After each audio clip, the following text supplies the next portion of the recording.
Rumah indah penuh cinta, mungkin cocok kalau aku beri sebutan seperti ini. Kisah pribadiku yang memang terjadinya sudah cukup lama sekali. Tetapi karena aku baru menemukan platform yang bisa untuk mencurahkannya, yaitu YouTube ini, maka aku ingin berbagi dengan orang lain. Semoga saja para penggemar dari channel Mak Yem bisa mengambil hikmahnya atas pengalaman yang aku alami ini. Namun sebelum lanjut ceritanya, bagi teman-teman yang belum tekan tombol subrek, silahkan tekan tombol subrek terlebih dahulu. Kalau sudah subrek, langsung aja kita gas, berikut cerita lengkapnya.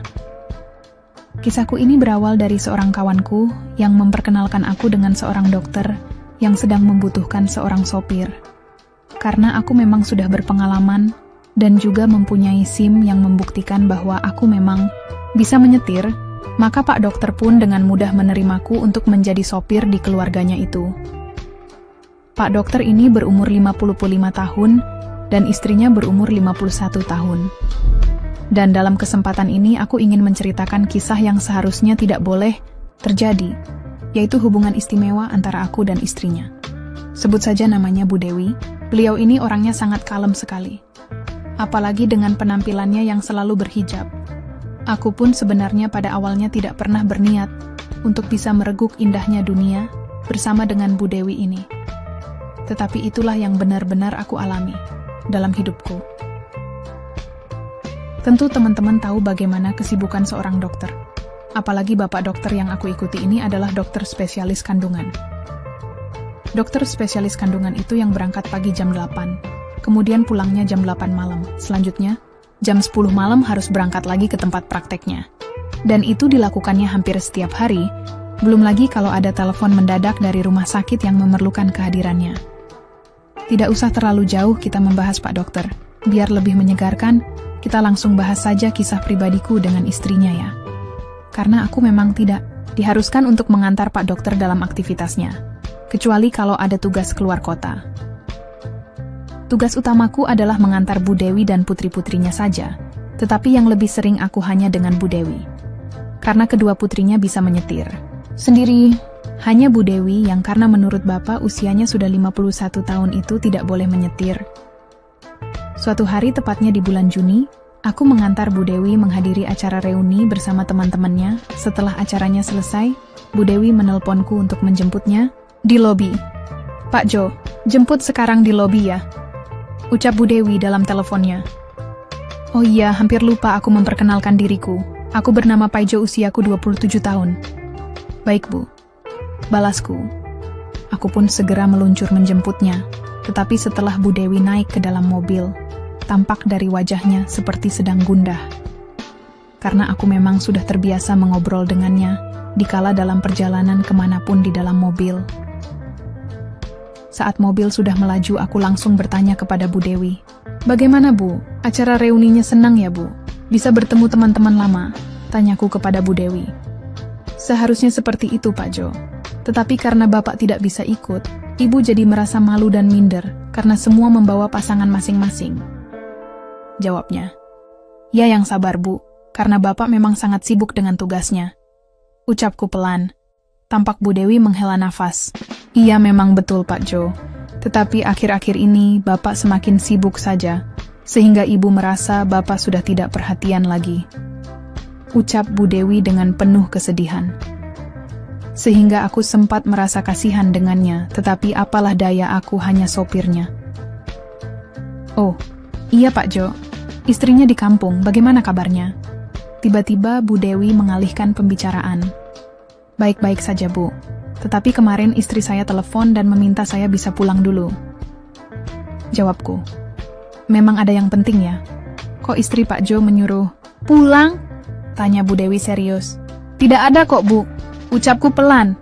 "Lah terus kenapa Pak Jo disuruh pulang? Istri saya katanya kangen Bu sama saya," jawabku sambil tersenyum. Loh, benar kan apa yang Ibu katakan tadi? Seorang istri itu memang sangat memerlukan adanya perhatian dan kasih sayang. Ya kalau Pak Jo sih wajar, karena kerjanya jauh di luar kota. Lah kalau Ibu ini tinggal satu kota tetapi tetap saja jarang bertemunya, kata Bu Dewi kesal. Hari itu aku menjadi sedikit heran juga dengan arah pembicaraan kami. tidak seperti pada kesempatan-kesempatan yang lain. Hari itu aku merasa kalau Bu Dewi seperti sengaja mengajak curhat padaku, tetapi aku masih belum berpikir yang aneh-aneh saat itu. Hingga pada malam harinya sekitar jam 11-an saat aku asik menulis. Tiba-tiba ada SMS masuk dan ternyata dari Bu Dewi. Memang aku ini diberi satu komar untuk tempat aku istirahat di rumahnya. Dan malam itu suasana rumah sudah sangat sepi. Bapak dokter sudah berangkat ke tempat prakteknya. Dan tampaknya semua penghuni rumah sudah pada istirahat tidur. Aku pun membaca pesan singkat dari Bu Dewi. Pak Jo, apakah sudah tidur? Begitulah pesan singkatnya. Segera saja aku balas. Belum kok Bu. Apakah Ibu ada rencana pergi keluar malam ini? Tanyaku balik. Tidak Pak Jo, hanya saja. Balasnya tanpa meneruskan kata-katanya. Membuat aku merasa bingung. Ada apa sebenarnya? Apa ada yang harus saya lakukan Bu? Balasku. Ibu malam ini tidak bisa tidur Pak Jo. Balas Bu Dewi. Aku jadi bingung harus membalas bagaimana. Di saat aku bingung tiba-tiba masuk lagi pesan Bu Dewi. Maukah Pak Jo mendengarkan curhatan Ibu malam ini? Tentu saja saya akan siap selalu menjalankan semua perintah Ibu, jawabku. Ya sudah, kalau begitu Pak Jo, Ibu tunggu di komar ya. Tapi Bu, balasku dengan tidak bisa menulis kelanjutannya. Sudahlah Pak Jo, jangan lama-lama tapi hati-hati ya. Jangan sampai terlihat oleh mbak-mbak pembantu. Pintu komar tidak Ibu kunci. Nanti langsung saja buka dengan pelan dan masuk, jawab Bu Dewi. Aku jadi semakin bingung dan penasaran. Tetapi karena ini adalah salah satu perintah dari majikan aku pun, tentu saja tidak bisa menolak. Segera aku bersiap-siap melaksanakannya. Malam itu aku benar-benar menjadi bingung. Pikiranku berkecamuk antara menuruti perintah Bu Dewi ataukah tidak. Di satu sisi aku sih akan mau-mau saja kalau pada akhirnya Bu Dewi akan memintaku untuk memberikan sedikit atau sampai pagi pun. Di sisi lain aku takut kalau sampai ada yang mengetahui apa yang aku dan Bu Dewi lakukan dan dilaporkannya ke Pak Dokter bisa dipecat. Di saat aku sedang berpikir keras, tiba-tiba SMS dari Bu Dewi kembali masuk di layar HP-ku. Pak Jo, kenapa lama sekali? Cepatlah. Aku pun segera membalas, iya Bu, saya segera ke sana. Setelah aku membersihkan diri dan ganti baju yang pantas, aku pun segera keluar komar. Aku buka pintu komarku dengan perlahan sekali, supaya tidak menimbulkan suara yang akan membuat para pembantu terbangun.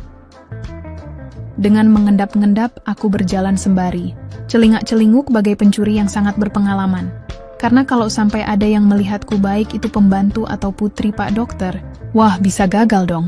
Makan enak malam ini. Hehehe. Padahal aku juga belum tahu pasti apa maksud dan tujuan Bu Dewi memintaku datang ke komar pribadinya itu, tetapi pikiranku sudah kemana-mana. Sesampai di depan pintu komar Bu Dewi, aku kembali melihat ke segala penjuru dan setelah aku rasa aman aku pun segera menekan gagang pembuka pintunya dengan sangat perlahan sekali. Dan setelah pintu terbuka alangkah terkejutnya aku, ternyata Bu Dewi sudah menungguku. Dan dengan senyumnya yang manis menambah timbul saja aura kecantikannya. Malam itu Bu Dewi tidak seperti biasanya dalam berbusana. Kalau selama ini aku selalu melihatnya dengan pakaian dengan berhijab, tapi malam ini Bu Dewi memakai daster dengan bahan yang sangat mahal tampaknya, karena menurut penglihatanku sangat indah dipandang.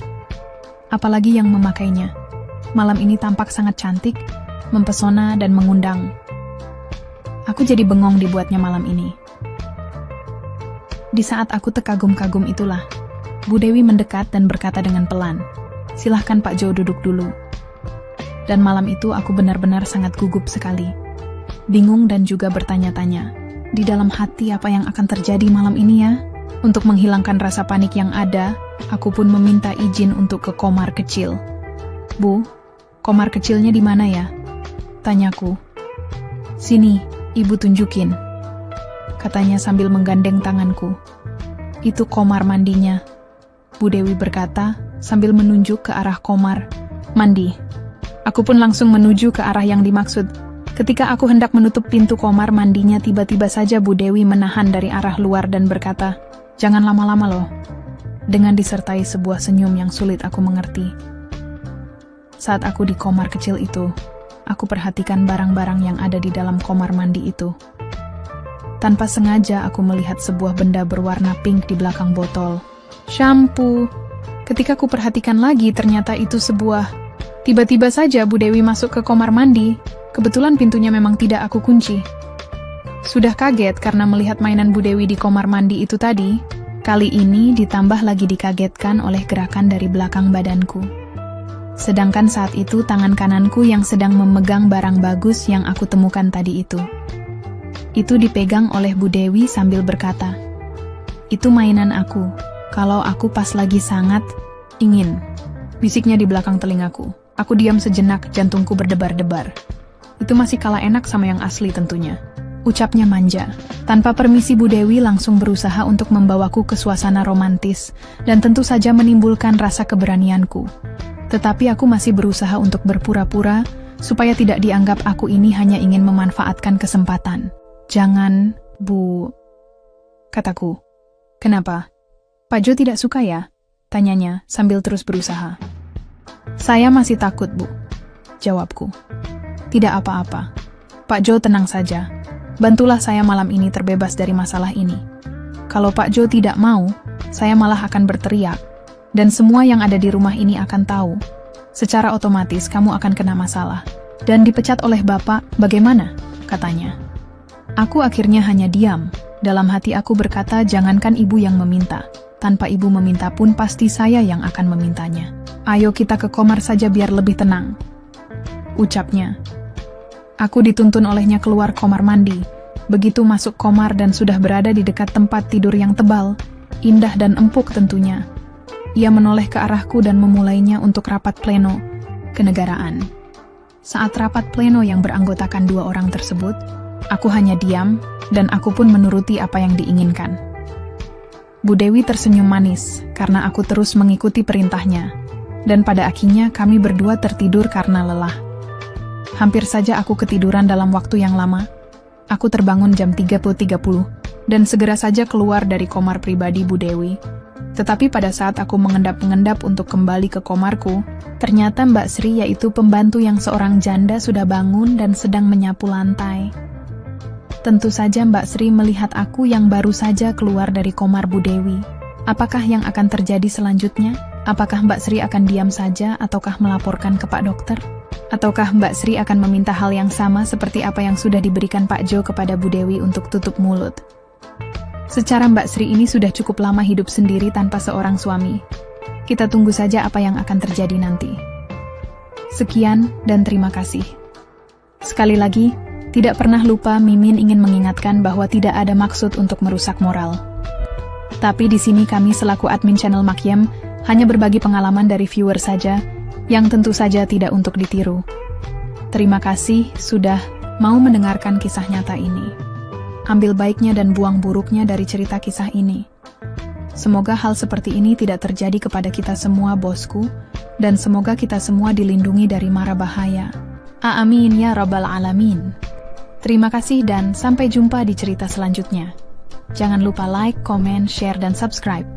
Oh iya, kira-kira kalian semua bosku yang terhormat kepengen kisah-kisah yang seperti apa lagi nih? Tolong berikan komentar-komentar kalian di video ini ya.